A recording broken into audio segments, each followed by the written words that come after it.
Florence Bergeau-Blackler, bonjour. Bonjour. Bienvenue sur Frontières. Nous sommes ravis de vous recevoir pour ce grand entretien. Vous êtes docteur en anthropologie, vous êtes également au CNRS et vous êtes désormais aussi présidente du CERIF. Alors, vous pourrez nous en parler au cours de cet entretien.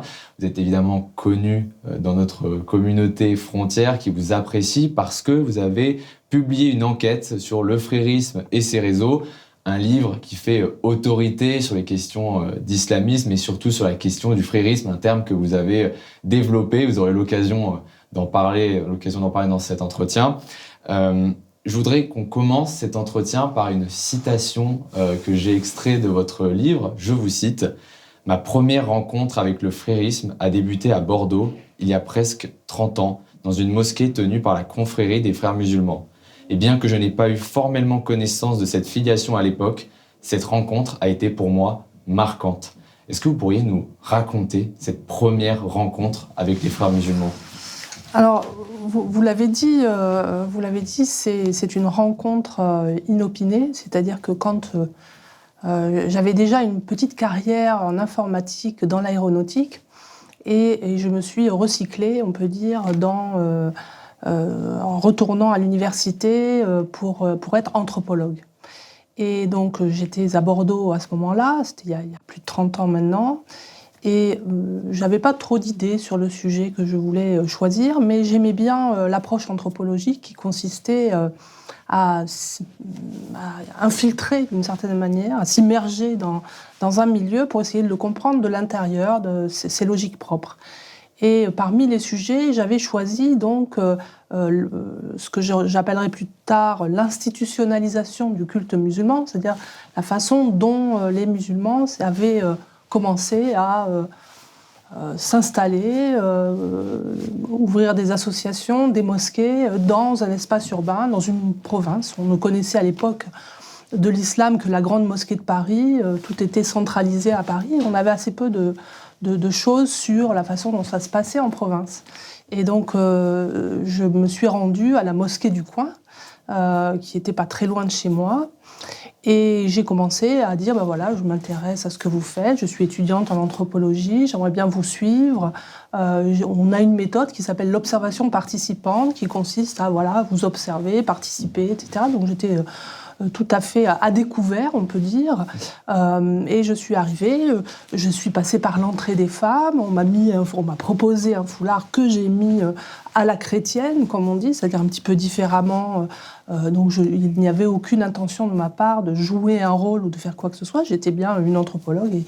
Et l'idée, c'était...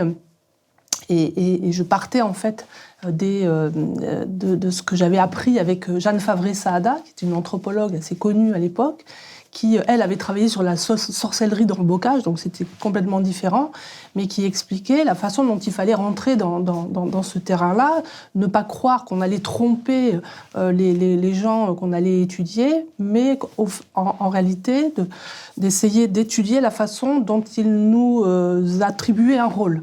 Et c'est à partir de la compréhension du rôle qui nous est attribué qu'on peut commencer à faire des analyses sur les interactions et en tirer une connaissance. Voilà, je vais essayer de résumer la chose.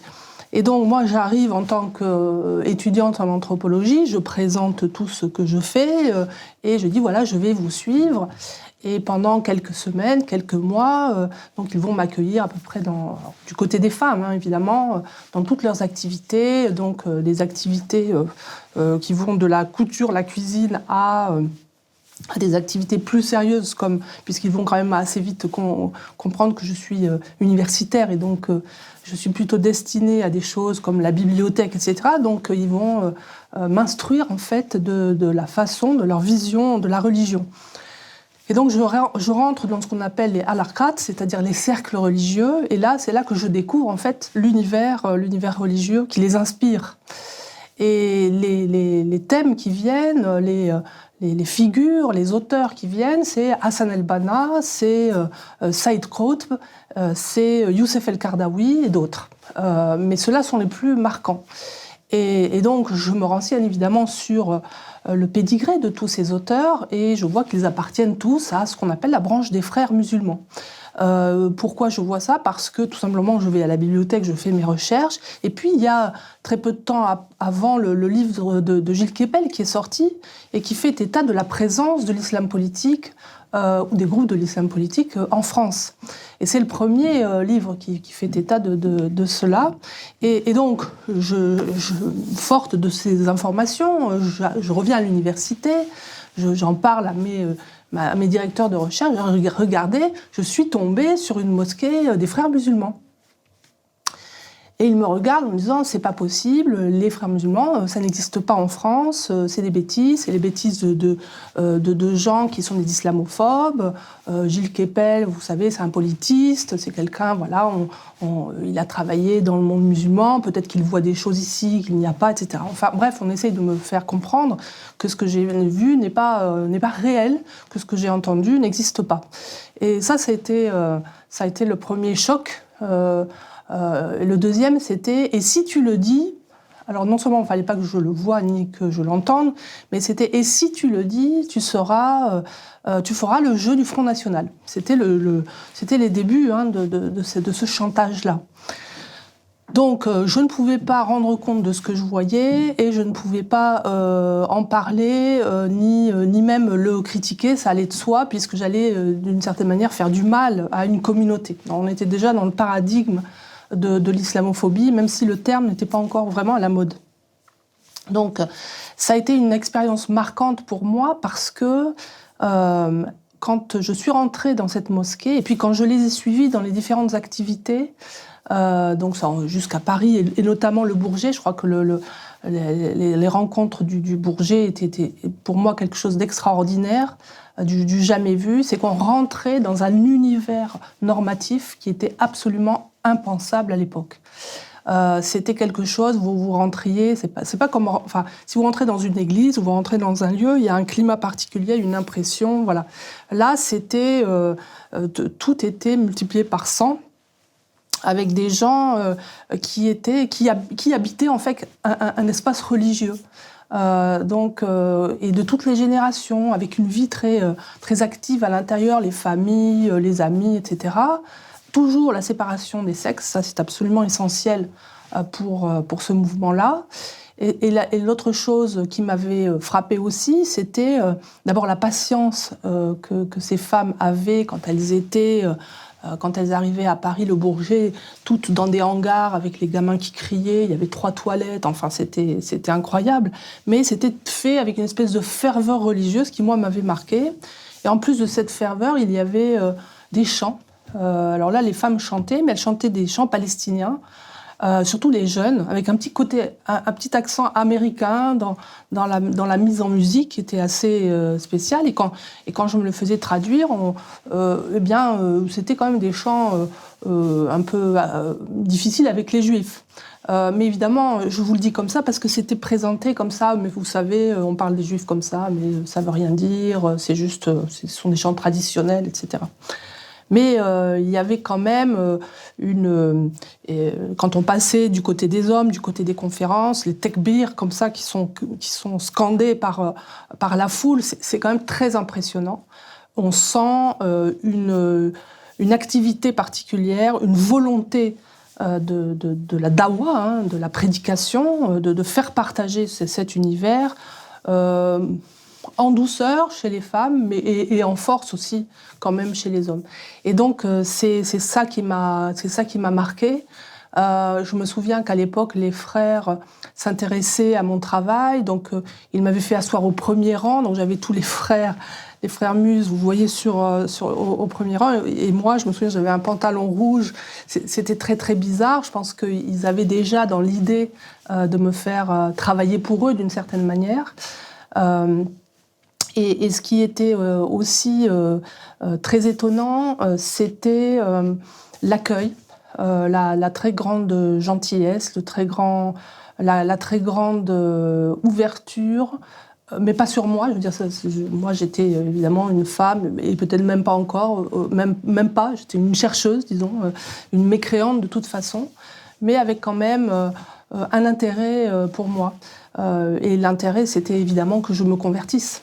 que je me convertisse d'une part, mais aussi que je serve la communauté d'une manière ou d'une autre. Une autre chose aussi qui m'avait marqué, c'est la présence de tous les courants.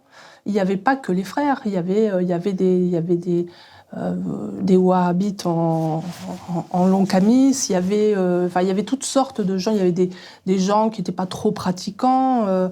D'ailleurs, j'ai fait plus tard une enquête là-dessus, c'était en 2005, qui montrait un petit peu l'origine des gens, pourquoi ils venaient là. Et donc, effectivement, il y avait un petit peu toutes les tendances. Et ça, c'est quelque chose qui n'appartient qu'aux frères musulmans, cette capacité de rassembler sur un même lieu des tendances aussi différentes. Ça a été un premier... je me rends compte qu'on rentre dans un univers particulier et que ces gens-là, ils sont hyper attachés, qu'ils soient nés là-bas ou qu'ils soient nés ici. Il y a quelque chose là qui s'est transmis. Frontière est devant les tribunaux à la 17e chambre correctionnelle de Paris suite à un procès initié par SOS Racisme. De mon côté, avec une autre partie de l'équipe, je suis ici à la frontière gréco-macédonienne pour enquêter sur la route migratoire des Balkans. Parce que oui, Frontière, ils mènent le combat devant les tribunaux, mais également pour enquêter sur le terrain. Alors pour cela, il faut absolument que vous nous souteniez, participez à notre campagne de dons défiscalisée sur www.frontiermedia.fr. Abonnez-vous, c'est votre carte d'adhésion pour le soutien à la liberté de la presse et à l'enquête de terrain. Et téléchargez notre application mobile Frontière sur iOS et Android. Nous, on va continuer à enquêter. Je vous dis, il y a beaucoup de choses passionnantes.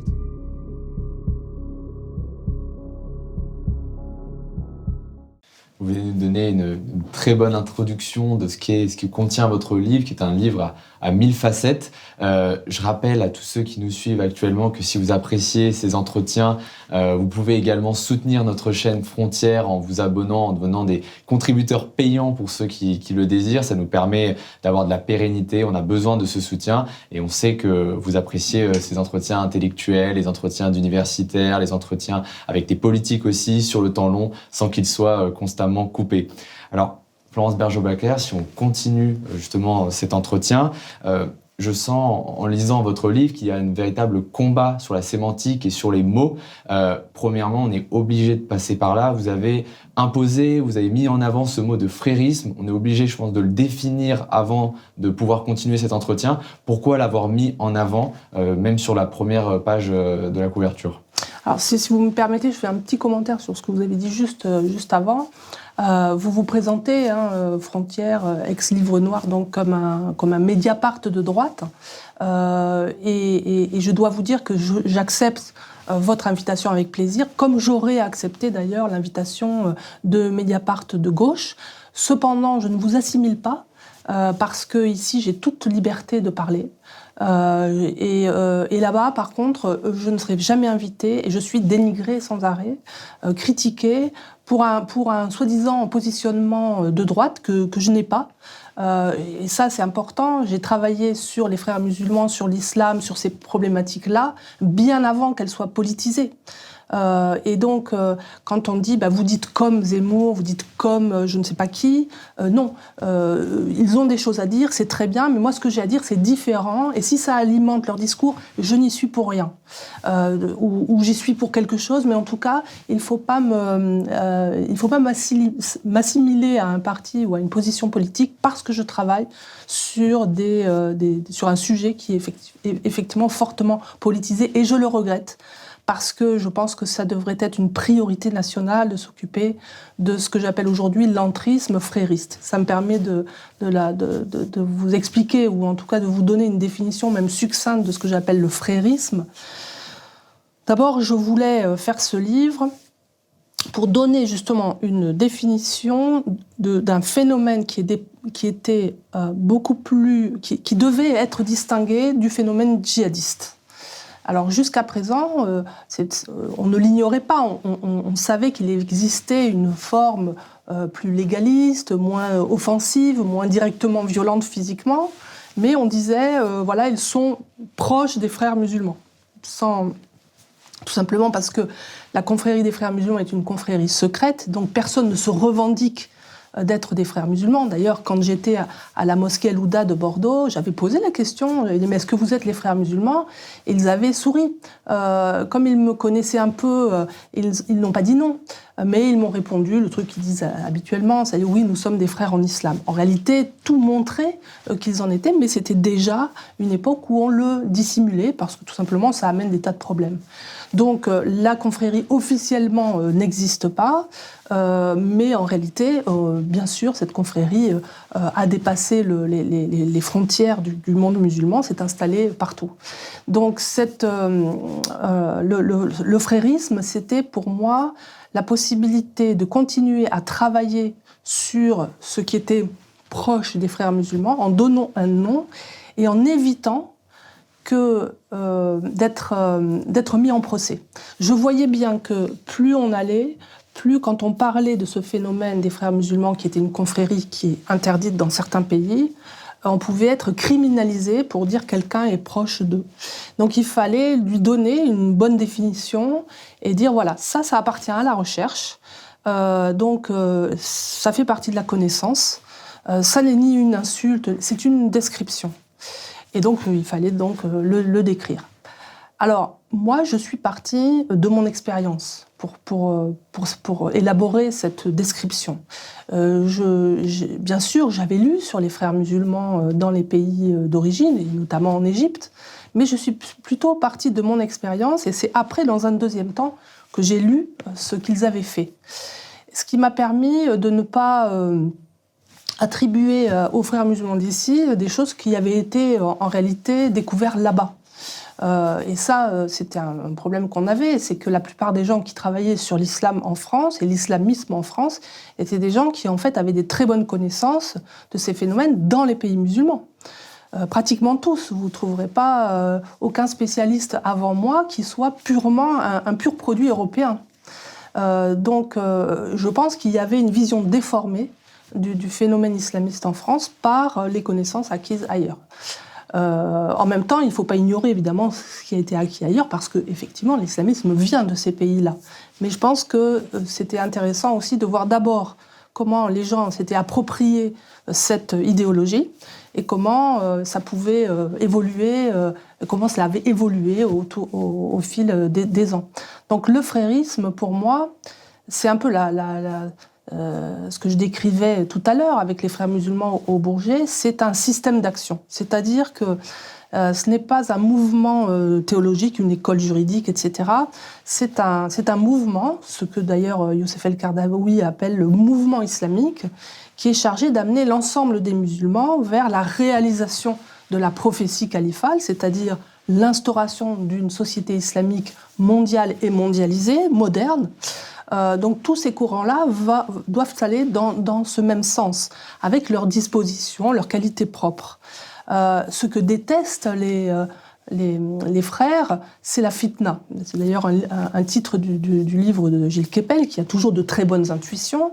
La fitna, c'est le désordre, c'est le chaos intérieur, c'est ce qui va diviser les musulmans, alors que Dieu a demandé, c'est son désir, et il faut le satisfaire, que tous les musulmans soient unis pour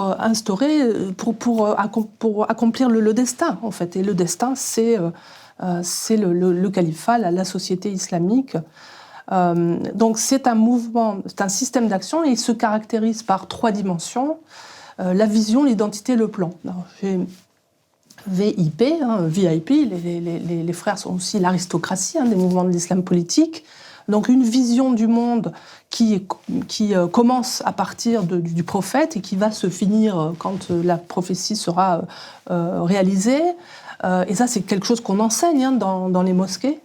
Et cette vision du monde n'est pas forcément compatible avec celle qu'on partage à l'école. Donc ça fait que les petits musulmans doivent négocier entre ces 2 visions-là et peuvent avoir tendance à préférer l'une à l'autre parce qu'elles sont parfois antagonistes. Et ça, c'est très problématique. C'est une identité supranationale. Vous êtes musulman avant d'être français, belge, danois ou anglais. Et c'est un plan. Et ça, c'est évidemment la dimension qui m'a été le plus reprochée. C'est-à-dire, c'est le plan de Dieu qu'il faut accomplir, puisque Dieu a donné des instructions dans le Coran et dans la Sunna, et il a expliqué comment ça devait se passer. Évidemment, la confrérie, avec Hassan el-Banna, donc confrérie qui est née en 1928, va élaborer justement, à partir des textes religieux, un modus operandi. Donc, il faut d'abord convertir soi, ensuite ses voisins, ensuite les voisins de sa famille, ensuite les voisins, ensuite le quartier, ensuite, etc. Donc, en cercle concentrique, il y a une méthodologie en fait du frérisme qui est pleine de bon sens d'ailleurs. C'est assez intelligent. Et cette dawa, ce qu'ils appellent donc la prédication, c'est quelque chose qui doit être reflété dans tous les actes de la vie, dans tout ce que vous faites. Que vous mangiez, que vous alliez voir des amis, que vous travaillez, que vous choisissez tel ou tel métier, tout ça doit être conduit, guidé en fait par le Très-Haut pour le satisfaire. C'est le principe, ça ne veut pas dire que tous les gens qui sont des frères musulmans obéissent à ça, mais c'est ce vers quoi ils doivent tendre à chaque instant. Et puis on a aussi quand même les 5 piliers de l'islam, 5 prières par jour, un certain nombre d'obligations, plus les prières surérogatoires, etc., un certain nombre d'obligations qui font que vous sortez rarement du temps religieux, ni de l'espace religieux. Vous êtes toujours censé revenir à cet espace normatif. Donc les frères, donc le plan, c'est le plan califal. Et ça, évidemment, c'était quelque chose qu'il ne fallait pas dire, c'était la limite, en fait, qu'il ne fallait pas dépasser à l'université. Et moi, je l'ai dépassé. Je l'ai franchi avec ce livre en disant, si, il y a un projet. Il y a un projet. Alors, les gens ne sont pas forcément conscients qu'il y a ce projet-là, que c'est ça qui est mis en marche. Mais il y a effectivement des groupes aujourd'hui qui présentent ça, qui diffusent cette idée, qui enseignent aux musulmans comment ils doivent faire pour ça. Et c'est une réalité, et il faut la prendre en compte. Et ça m'a amené donc à des accusations de complotisme, de conspirationnisme, d'islamophobie, de racisme, enfin les choses que j'avais toujours entendues mais multipliées par 100, et donc des menaces de mort, et une protection policière, et une attitude, indifférente du CNRS, de l'université, qui a été très très difficile au début parce que ça a attiré une certaine méfiance aussi de la plupart des gens. Ils ne comprenaient pas pourquoi j'étais si peu soutenue. Et à partir du 7 octobre 2023, tout le monde a compris pourquoi je n'étais pas soutenue. Puisque là, tout le monde a vu les étudiants, les enseignants tourner autour des banderoles du Hamas ou de gens qui se servent de la Palestine pour la cause du Hamas. Et là, donc, tout le monde a compris, ah oui, elle doit effectivement vivre dans cet univers-là. Et pour moi, il y a 2 grands univers toxiques aujourd'hui, c'est l'université et le monde de la culture. Ce qui est intéressant, si je rebondis, ça me fait penser, dans votre livre, vous parlez d'islamisation de la connaissance. J'ai l'impression que c'est un peu ça ce que vous décrivez, c'est-à-dire ce moment où vous avez justement voulu sortir avec votre enquête de cette islamisation de la connaissance sur laquelle travaillaient déjà les chercheurs, et ce qui en dit beaucoup aussi sur, effectivement, vous le dites, l'environnement, l'état d'esprit qui règne aujourd'hui à l'université. Alors, l'islamisation de la connaissance, c'est une proposition en fait, des frères musulmans dans les années 1980, Islamization of Knowledge, les frères musulmans américains et anglo-saxons, disons, et qui consistait à reprendre en fait l'ensemble des connaissances des Occidentaux, puisqu'ils ont la puissance militaire, économique, etc. Donc, il ne faut pas la détruire, il faut au contraire la réislamiser, donc reprendre ces connaissances et les placer dans le cadre de l'islam, s'assurer en fait que tout est licite à l'intérieur. Ensuite, évidemment, pour que ce soit possible, eh bien, il faut en convaincre les premiers intéressés, c'est-à-dire les professeurs, les enseignants, les chercheurs. Et l'islamisme, quel que soit le continent, quel que soit le pays, déboule toujours dans les universités en premier. C'est toujours par les universités que l'idéologie se diffuse. Puisque, bon, je ne l'ai pas dit, elle est née en Égypte, puis ensuite s'est déployée dans le monde musulman, pour ensuite se déployer à partir des années 60-70 dans le reste du monde. Donc c'est toujours par les campus que ça passe. En Europe en particulier, ce sont des réfugiés, des étudiants qui sont arrivés et qui, ne pouvant pas rentrer dans leur pays parce qu'ils y étaient pourchassés, ont commencé donc à prêcher autour d'eux et à islamiser cette connaissance en disant finalement... normalement, ils étaient obligés de repartir vivre dans les pays musulmans. Ils n'ont pas le droit d'être musulmans dans un pays non musulman. Mais ils ont changé le deal et ils ont dit, finalement, si on arrive à islamiser ces sociétés qui sont riches, qui ont des avantages qui sont presque plus conformes aux directives du prophète, eh bien, on aura tout gagné, plutôt que d'essayer de se battre avec des potentats qui se disent musulmans mais qui ne le sont pas, etc., dans les pays d'origine. Donc, pour eux, c'était un nouveau monde qui s'ouvrait. Et au départ, d'ailleurs, ils disaient assez facilement qu'ils voulaient convertir l'Europe à la meilleure des religions, puisque pour eux, l'islam arrive en troisième, c'est la perfection des deux autres. Alors je ne sais plus quelle était votre question du coup. La question était, je parlais de l'atmosphère et d'état d'esprit qui voulait justement par l'islamisation de la connaissance. Oui, voilà, c'est ça. Il me semblait que aussi, quand je lisais le livre, ça dépassait même simplement le cadre universitaire. C'était aussi, par exemple, dans les entreprises et autres endroits où on cherchait à faire bouger les règles, bouger les normes. Voilà, c'est ça. Alors ça part d'abord des universités, donc en fait, d'une certaine manière, il faut neutraliser la critique de ce mouvement-là. Ça, c'était très important. Il fallait faire en sorte que l'islamisme soit considéré comme un islam parmi d'autres et qu'il ait la possibilité de s'exprimer, puisqu'on est dans un pays de libre expression, de droit, etc. Donc il reprenait en fait les avantages des sociétés démocratiques libérales, même si eux n'ont pas du tout envie de vivre dans des sociétés démocratiques. Eux, leur modèle, c'est la théocratie. Mais l'avantage, c'est de pouvoir s'installer grâce aux lois du pays d'accueil, c'est-à-dire la libre expression, la libre possibilité de se réunir, etc. Donc ils ont utilisé ça et ils ont neutralisé d'abord les universités. Alors comment ils ont fait ça ? Ils sont passés par les départements d'études arabes et d'études de l'islam, évidemment, et se sont présentés comme des gens qui avaient les connaissances, qui allaient... et à ce moment-là, ils ont fait du tri aussi. Et comme nous, de notre côté, on pensait, en tout cas les sciences sociales étaient devenues indigénistes, ce que je veux dire par là, c'est qu'elles ont commencé à imposer le primat de la parole indigène. C'est-à-dire que moi, si je travaillais par exemple sur l'islam, que je faisais, c'était forcément pas sérieux parce que j'y connaissais rien, parce que j'étais pas musulmane. Et en plus, j'étais une femme, etc. Enfin, ça posait des tas de problèmes. Donc, tout d'un coup, il fallait être complètement identifié à son objet de recherche, sinon on ne pouvait pas produire de connaissances. Donc, vous voyez où on en était. Alors eux, c'était merveilleux, une société inclusive pour des gens qui prônent l'entrisme, c'est formidable. Donc ils sont arrivés et ils ont pris tous les départements d'études arabes et musulmanes, le primat de la langue arabe, ce qui est idiot parce qu'en réalité, les réseaux fréristes, ils parlent l'anglais. La langue véhiculaire, c'est l'anglais. Parce qu'il y a des Arabes, parce qu'il y a des Malaisiens, parce qu'il y a des gens qui parlent ourdou, etc., ou turc. Donc, en réalité, l'arabe, ça suffit pas pour étudier les réseaux fréristes dans le monde non musulman. Donc, ils ont commencé par ça.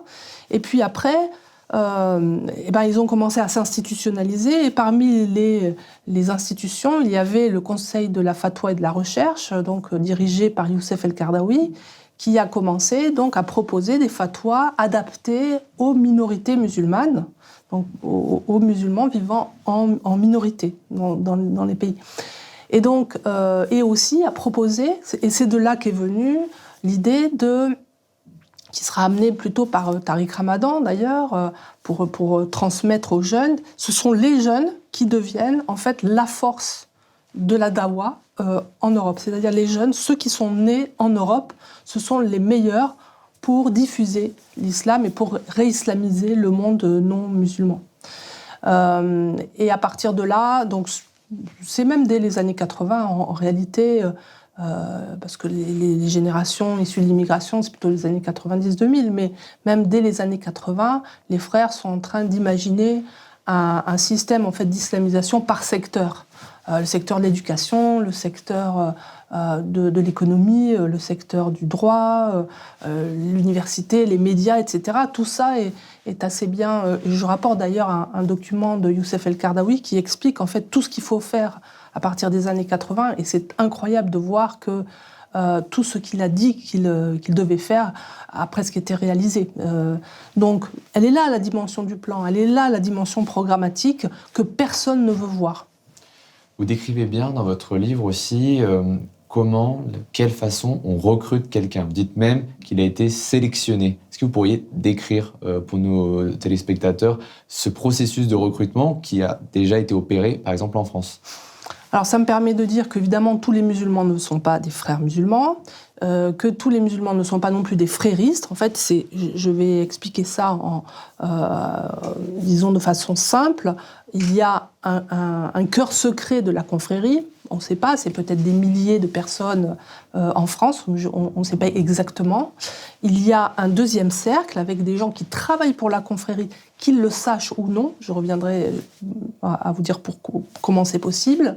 Et puis, il y a un troisième cercle, des alliés, ceux que certains appellent les idiots utiles, qui travaillent finalement, ceux qui tournent à l'université autour du drapeau palestinien. Alors, on ne rentre pas dans la confrérie parce qu'on a décidé. On est choisi par elle. Il y a des travaux très intéressants, notamment de Lorenzo Vidino, qui est un chercheur italo-américain, qui explique ça à partir des témoignages d'anciens frères musulmans européens.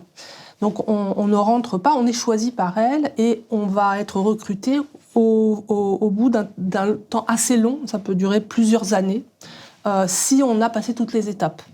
Donc, évidemment, tout ça, vous passez les étapes, mais vous ne savez jamais, en fait, qui vous recrute. Vous ne le saurez que le jour où la confrérie se dévoile à vous et vous propose de rentrer. Et ça peut durer des années. Donc, en fait, l'écrémage est très, très important. Il y a beaucoup de gens qui, au bout d'un an... Moi, par exemple, ils ont voulu me recruter. Et puis, ils se sont aperçus qu'ils n'y arriveraient pas, parce que je n'avais pas du tout l'intention de me convertir, et que, voilà, et je commençais à ne plus vouloir mettre le petit voile et tout ça, parce que je ne voyais pas l'intérêt. Et donc, ils se sont dit, on ne l'aura jamais. Et donc, à ce moment-là, ils m'ont éjecté du terrain, c'était très facile. Ils ont dit, elle travaille pour la police, les renseignements, etc. Dans les semaines, les mois qui ont suivi, toutes les portes se sont fermées, je n'arrivais plus à enquêter. Donc c'est ce qu'ils font. Ils essayent de recruter. Si la personne suit, elle passe plusieurs étapes. Et à la fin, la confrérie se dévoile et dit on veut vous recruter. Généralement, ils acceptent, puisqu'ils n'ont pas choisi n'importe qui. Mais en attendant, tous ceux qui ont été écrémés, tous ceux qui sont sortis du processus de recrutement, eux, ils ne savent pas qu'ils ont été endoctrinés par la confrérie des frères musulmans. Ils savent simplement qu'ils ont eu un mentor, quelqu'un de très gentil, qui s'est présenté comme un type sympa, qui allait les orienter, les aider. C'est un honneur de rentrer dans la confrérie, pour les gens qui ont suivi ce parcours, donc généralement ils disent oui. Et puis il y a des gens qui en sortent. Il y a des gens qui en sortent, comme Mohamed Louisi, c'est le plus connu, je pense, en France. Il y a d'autres personnages, je pense à Farid Abdelkrim, qui sont sortis. Et puis il y en a d'autres qui disent qu'ils sont sortis, mais ils n'ont pas véritablement changé leurs activités, en fait. Ils sont toujours un peu autour des frères. Donc moi, je considère qu'ils ne sont pas sortis. Ou en tout cas, ils sont sortis du dispositif du cœur, mais ils continuent à travailler pour la confrérie, et même de façon très efficace. Prenez par exemple Youssef El-Kardaoui, il n'était pas membre de la confrérie. Or, il est le principal mentor de la confrérie. Donc, vous voyez, c'est assez... Et évidemment, tous ces fréristes ont une influence sur la population musulmane en général, qui peut adopter un certain nombre de cette vie, sa vision du monde, son identité supranationale, etc., qui peut l'avoir pris en fait de cet islam-là, qui n'est plus l'islam des premières générations qui sont arrivées dans les années 70. C'est complètement différent, parce que les frères, ils ont voulu islamiser selon leur interprétation de l'islam, mais pour ça, ils ont d'abord combattu les autres formes d'islam. C'est pour ça que je ne confondrai jamais islamisme et islam. Parce que l'islam, c'est une tradition, il y a beaucoup de choses à l'intérieur. L'islamisme, c'est un projet, c'est tout à fait différent. Donc pour dire, tous les musulmans ne sont pas des fréristes, bien évidemment, mais beaucoup de musulmans aujourd'hui, ce que l'on constate, sont influencés par cette idéologie-là, à leur corps défendant parfois, c'est-à-dire qu'ils pensent qu'effectivement on ne peut pas être musulman d'une autre manière que ce que les frères imposent, ce qui évidemment pose des tas de problèmes, surtout dans une communauté qu'il est interdit de quitter. C'est ça aussi le drame, c'est que les frères ont fermé la porte, c'est-à-dire que vous ne pouvez pas aujourd'hui sortir ou en tout cas faire adopter un self-islam, comme un enseignant expliqué dans un livre. Vous ne pouvez pas avoir cette attitude-là, vous êtes excommunié, ce qu'on appelle le takfirisme. Et à ce moment-là, vous avez le choix que de faire semblant. Parce que, alors, si vous sortez vraiment, vous risquez des menaces très sérieuses, ou alors vous faites semblant. Et vous comptez donc parmi les musulmans, même si vous n'avez pas d'atome crochu avec le reste. Alors c'est intéressant parce qu'on l'a dit au début de l'émission, mais aujourd'hui vous présidez le CERIF, donc le Centre européen de recherche et d'information sur le frérisme. J'ai envie de vous dire que vous allez avoir du travail parce que en lisant votre livre, je prenais simplement un passage. On voit que les frères musulmans ou les fréristes misent sur les nouvelles élites, sur la jeunesse. Par exemple, on retrouve le FEMISO, qui est une branche qui permet de former l'élite musulmane de demain. Jusqu'où, pour vous, l'Union européenne, l'Europe est infiltrée dans ces institutions? Est-ce que vous pensez que c'est déjà trop tard? Alors, c'est vrai on peut le dire, les frères musulmans ont d'abord voulu former l'élite qui formerait le reste. C'est toujours très logique chez eux. Évidemment, la jeunesse, dans la jeunesse, ce qui les intéressait en premier, c'est les étudiants et tous ceux qui sont capables d'influencer une société, de l'orienter. Et ils ont créé des institutions, donc au niveau national d'abord, et ensuite les ont fédérées, ce qui a donné le FEMISO qui existe donc à Bruxelles. Ces institutions ont procédé un petit peu différemment des frères musulmans canal historiques, ceux qui sont arrivés. Ils ont commencé à travailler surtout dans les associations antiracistes, de lutte contre de lutte pour le climat, toutes ces associations qui sont issues en fait du déconstructionnisme des sciences sociales. Ont été utilisés par les frères pour influencer les politiques publiques, et pour conserver la victimisation de l'islamophobie, qui est un véritable dispositif frériste mis en place tout à fait consciemment dès les années 80 et institutionnalisé ensuite par le Runnymede Trust britannique. Tout ça a été tout à fait pensé. Et il faut maintenant maintenir cette machine à crier à l'islamophobie de façon à ce qu'on ne criminalise jamais ou qu'on n'interdise jamais les pratiques islamistes qui aujourd'hui, malheureusement, deviennent de plus en plus majoritaires. Alors, on l'a vu évidemment avec le voile, le hijab.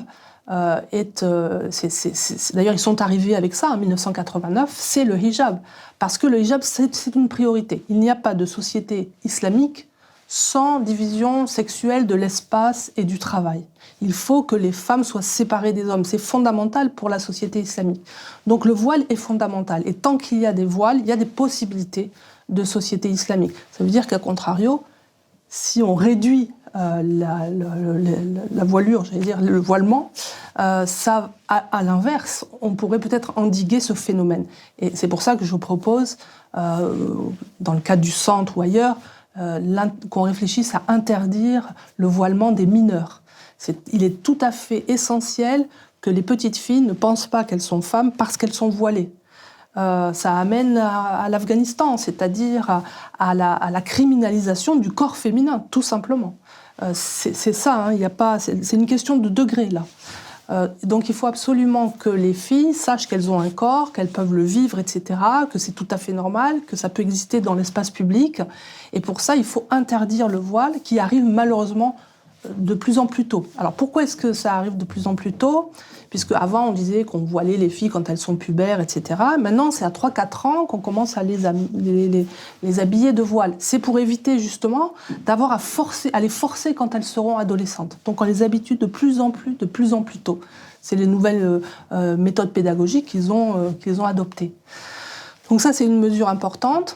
Le CERIF, c'est pour l'instant une association qui va travailler à mettre en lien des experts comme moi, comme d'autres, et des gens qui, dans leur milieu professionnel, associatif, etc., rencontrent des problèmes d'entrisme, d'influence de ces courants fréristes. Donc sans violence, dans le cadre de la loi, donc on ne peut pas l'interdire, mais il faut qu'en face, les citoyens soient armés intellectuellement pour pouvoir dire non, s'ils le souhaitent. Alors, et ça ne passera pas par le politique, parce qu'on voit bien que les politiques sont trop sensibles au vote. Ils ne prennent pas les bonnes décisions. Et je dirais que c'est vrai de tous les partis. Alors il y en a, c'est évidemment pire que d'autres, mais il y a des partis qui sont véritablement devenus des partis de l'entrisme islamiste, comme LFI, et aussi, on peut le dire, comme les écologies, les Verts. Mais il y a d'autres partis qui ne sont pas assez attentifs à l'entrisme islamiste, qui ferment un peu les yeux.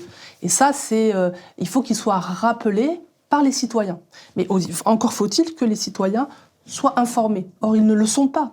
En tout cas, par les chaînes publiques, les radios publiques n'en parlent jamais. Ils préfèrent ostraciser des gens comme moi qui en parlent. Vous parlez aussi, donc effectivement, de ce mot islamophobique qu'on a imposé. Mais ce qui est intéressant, c'est que derrière, il y a aussi des puissances financières derrière ce mot.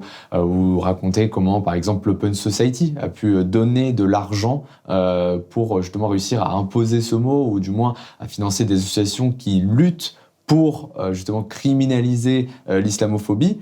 Est-ce qu'on sous-estime aussi les puissances financières qu'on a en face lorsque l'on lutte contre le frérisme ?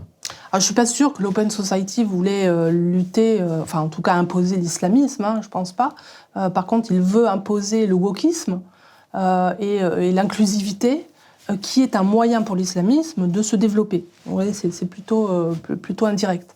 Donc il y a effectivement ces puissances-là, et l'Union européenne fait partie de ces puissances financières-là, avec Marion Lalisse, par exemple, la coordinatrice pour la lutte...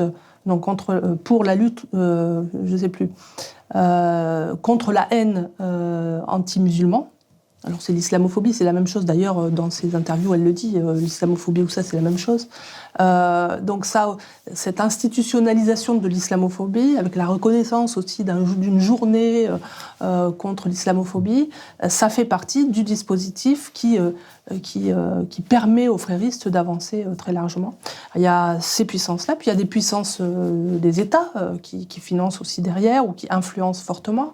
Le Qatar, bien sûr, c'est le plus connu, mais aussi l'Iran, qui est pas très loin derrière.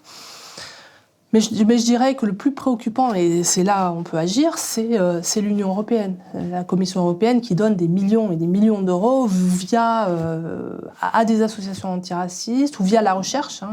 L'université est un pourvoyeur de théories qui sont charia compatibles, comme je les appelle. Et ça, c'est vraiment préoccupant. Moi, je ne peux plus rentrer à l'université, par exemple. Personne ne m'invite parce qu'ils ont peur que ce qui s'est passé l'année dernière, quand la Sorbonne m'a fermé les portes, ça a fait un scandale, et donc plus personne n'ose m'inviter.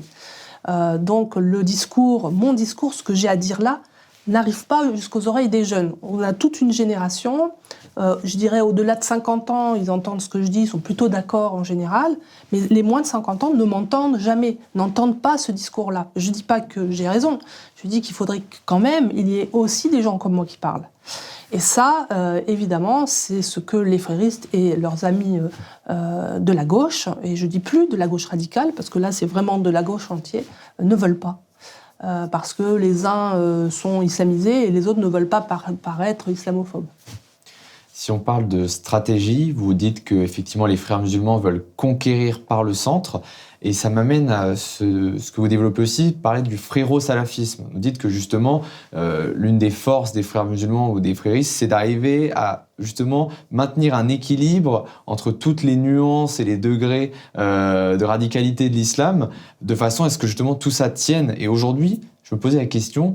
En France, ça s'incarne comment ? Qui, par exemple, en termes de visage et autres, pourrait incarner ces personnes qui arrivent à faire en sorte que ça tienne ? Est-ce que, par exemple, un Elias Dimzalem ou d'autres personnes comme ça, on peut avoir ce rôle ? Oui, alors, on n'a pas toujours des Tariq Ramadan, c'est un peu une exception, mais il y a quelqu'un aussi comme Tariq Oubrou qui joue ce rôle-là, qui à la fois est un poulain de Juppé, donc plutôt à droite, et à la fois entendu dans les milieux de gauche. C'est des gens qui sont là, je pense, pour... Enfin, chacun son rôle, en fait. Le rôle de Tariq Ramadan, c'était d'attirer les jeunes et les femmes. C'est pour ça qu'il a été recruté. Moi, j'étais là quand il a fait sa première conférence en France. C'était à Bordeaux en 1992 ou 13. Donc, je me souviens très bien de l'impact qu'il a eu. Et les frères se sont dit « Oh, mais là, lui, il est bon à faire ça ». Alors, je suis pas sûre qu'il soit rentré dans la confrérie, mais peu importe. Tous les gens qui sont sous la lumière, généralement, ne rentrent pas ou en sortent, pour justement protéger le cœur du réacteur. Enfin, en tout cas, c'est l'hypothèse que je formule. Donc oui, il y a des personnages. Elias Dimzalem est un personnage qui a été... alors lui, il a un ADN salafi, je dirais, au départ. C'est clairement quelqu'un qui est... pour qui la religion compte, c'est-à-dire, qu'est-ce que ça veut dire dans ce cas-là ? C'est l'imitation prophétique, c'est-à-dire la société qui doit imiter ce que le prophète a demandé aux musulmans de faire, mais il a un rôle, lui, de prédication dans les milieux de gauche. Et les milieux de gauche, il ne faut pas trop leur parler de religion. Donc il faut arriver avec d'autres instruments, des instruments politiques, il faut leur parler révolution. Mais comme révolution, ça ne fait pas tout à fait sens dans le milieu musulman, on parle d'intifada. Et c'est le mot-clé, le mot magique, qui pour les uns veut dire révolution, et pour les autres veut dire dawa. Ça, le double discours, c'est vraiment... les frères se reconnaissent à cette capacité extraordinaire de mentir, de ruser et de tenir un double discours. C'est quoi un double discours ? C'est un discours qui s'adresse à deux auditoires très différents, même parfois antagonistes, et qui fait croire à chacun d'eux qu'il ne s'adresse qu'à lui. C'est et ça, la maîtrise du double discours, Tariq Ramadan était excellent, Tariq Oubrou est très bon aussi. Il y a quelques personnages comme ça. On est obligé aussi d'évoquer ce sujet-là. Vous savez, il y a quelques mois, Boualem Sansal était sur ce même fauteuil rouge. Aujourd'hui, il a été emprisonné en Algérie. Il est d'ailleurs hospitalisé au moment où on se parle. Boualem Sansal a longtemps pris position face à l'islamisme parce qu'il a connu les années noires en Algérie. Il a tout un passif. C'est vrai que dernièrement, c'est au moment où on apprenait les plus épouvantables nouvelles sur l'emprisonnement de Boualem Sansal, au même moment, sur le service public, on entendait des personnes qui commençaient à justifier, à demi-mot, voire vraiment justifier, l'emprisonnement de Boualem Sansal pour ses positions sur l'islamisme. Quel a été votre... Tous ceux qui parlent de l'islamisme seront traités de cette manière. C'est comme ça. On les extrême droitisera, on les accusera d'être racistes, de tout ce que vous voulez. Tant qu'on est sous ce même paradigme, tous ceux qui travailleront... Alors chez lui, c'est particulier, parce que lui, on ne peut pas l'accuser d'islamophobie, il est d'origine, en tout cas musulmane. Mais Boualem Sansal est un visionnaire. C'est pas un homme politique.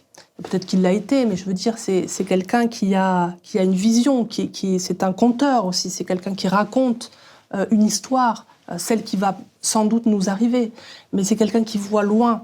Et on l'a instrumentalisé un peu des deux côtés, c'est-à-dire qu'on en a fait quelqu'un qui dit islam c'est pareil qu'islamisme, alors que c'est pas ça qu'il dit vraiment, c'est pas son sujet.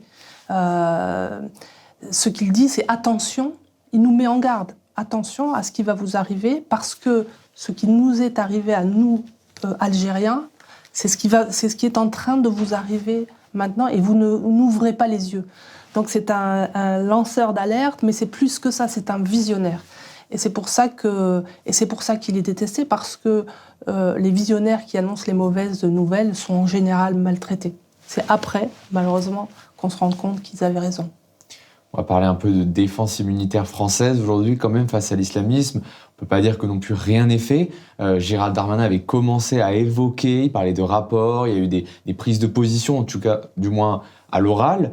Récemment, alors peut-être que les choses vont changer avec la motion de censure, mais le ministre de l'Intérieur, Bruno Retailleau, a dit qu'il ne s'interdisait pas justement d'interdire les frères musulmans en France. Où est-ce qu'on en est, selon vous, à la fois de la prise de conscience jusqu'à l'action politique directe, par exemple sur le milieu associatif et autres? Alors, Gérald Darmanin a incontestablement mis un coup de pied dans la fourmilière, avec la loi séparatiste, qui était proposée d'ailleurs par Macron, c'est le discours des Mureaux, etc. Donc oui, là, il y a eu effectivement une réaction forte. On a commencé à interdire non pas les prêches, je dirais, violents, appelant au djihad, mais aussi les prêches remettant en question en fait les normes sociales, notre droit, ou des choses qui sont comme la question des femmes aussi, les misogynes, etc. dehors. Très bien. Ça, c'est une très bonne chose. Maintenant, on s'est vite aussi aperçu, je pense, que et ça, c'était l'affaire de l'imam Majoub Majoubi, vous vous souvenez, qui avait dit les drapeaux tricolores, et je pense qu'il voulait dire effectivement les drapeaux multicolores, parce qu'effectivement, dans l'Oumma, on ne reconnaît pas les nations. Donc en fait, il était complètement dans les clous de ce qu'on dit tous les jours dans les mosquées. Mais il a sa langue a fourché, ou en tout cas, il a dit un drapeau tricolore. Évidemment, les gens n'ont pris que cette séquence, et on dit un drapeau tricolore. Donc il a été renvoyé dans son pays. Mais honnêtement, s'il fallait, si on allait, enfin, ce qui justifie l'expulsion de Majoub Majoubi justifierait l'expulsion de centaines d'imams. Il y a d'ailleurs un livre dont je ne me souviens plus le titre, d'un journaliste qui a travaillé auprès d'imams de mosquées modérées, comme on dit, et qui a montré que voilà, enfin, l'imam Majoubi, c'est soft à côté. Donc ça a eu son effet. Ça veut dire aussi que voilà, il y a des bornes à ne pas dépasser, mais en même temps, c'est pas les plus dangereux ceux qui parlent. Ceux qui les plus dangereux, c'est ceux qui ne parlent pas, mais dont les intentions n'ont pas changé. Or, les frères musulmans, les fréristes, mais surtout les frères musulmans, ont une doctrine très bien établie et ne changeront pas d'objectif. Et ça, faut bien se le mettre en tête. Ça va pas s'améliorer parce qu'ils ont de l'argent ou des choses comme ça. On a cru qu'en les achetant, qu'en les notabilisant, ils se calmeraient. C'est le pari qu'avait fait Nicolas Sarkozy. Ça n'a vraiment pas marché. Après, la lutte contre le séparatisme, c'est très bien, mais c'est pas suffisant. Moi, je pense qu'il faut lutter contre les formes politiques, politico-religieuses, missionnaires, qui sont des formes pour l'instauration d'une théocratie. La théocratie, c'est théos, c'est le pouvoir au nom de Dieu. C'est pas le pouvoir de Dieu, c'est le pouvoir au nom de Dieu. Et ça, c'est pas compatible avec la démocratie. Or, ces gens-là veulent une théocratie. Donc, c'est difficile parce que la libre expression, la liberté d'expression, ça nous empêche d'arrêter les gens de penser et de vouloir quelque chose qui ne nous plaît pas. Et donc, ça nous oblige, nous, à savoir ce qu'on veut. Et c'est le côté positif de la chose, ça nous oblige, nous les démocrates, à savoir ce que c'est qu'une démocratie, à la défendre, ce qu'on ne fait pas. Il n'y a qu'à voir ce qu'on appelle la bordélisation de l'Assemblée nationale. Et tant qu'on ne fera pas ça avec les nôtres, je ne vois pas pourquoi on le ferait avec les autres. Donc ça, c'est une chose qui est une priorité pour moi, c'est revenir à nos valeurs, prendre en considération ce qu'est une culture, Ça suffit de dire qu'on n'a pas de culture, ça suffit de dire... alors, au niveau politique, c'est on n'a pas de culture. Au niveau de l'université, c'est oui, mais vous êtes culturaliste. Oui, mais les cultures, ça existe. Alors, moi, je suis anthropologue, je sais que ça existe, les cultures. Donc, voilà, prendre conscience que les cultures... Alors, c'est pas une seule culture, on a sans doute plusieurs cultures, mais enfin, ça a un sens par rapport à notre histoire, par rapport au régime démocratique que nous avons choisi. Donc ça, c'est le côté positif de ce qui nous arrive, savoir qui nous sommes. Très tôt, ça me fait penser très tôt, au début de votre livre, vous citez Max Weber. Alors je me souviens que il parle il nomme l'image du monde, l'imaginaire, ce qui structure un imaginaire. C'est comme ça que vous reprenez ces mots pour parler des frères musulmans. Et ça fait évidemment penser à cette question, nous, dans le monde occidental, du désenchantement du monde. Est-ce que c'est pas aussi ça? Donc j'ai l'impression que ça poursuit un peu ce que vous dites, mais sur ce côté où les Européens, les Occidentaux ont du mal aujourd'hui à savoir qui ils sont, ont du mal à avoir aussi un plan, un projet, parce que peut-être que les peuples ont aussi besoin de ça et qu'on a du mal à s'inscrire peut-être dans une continuité.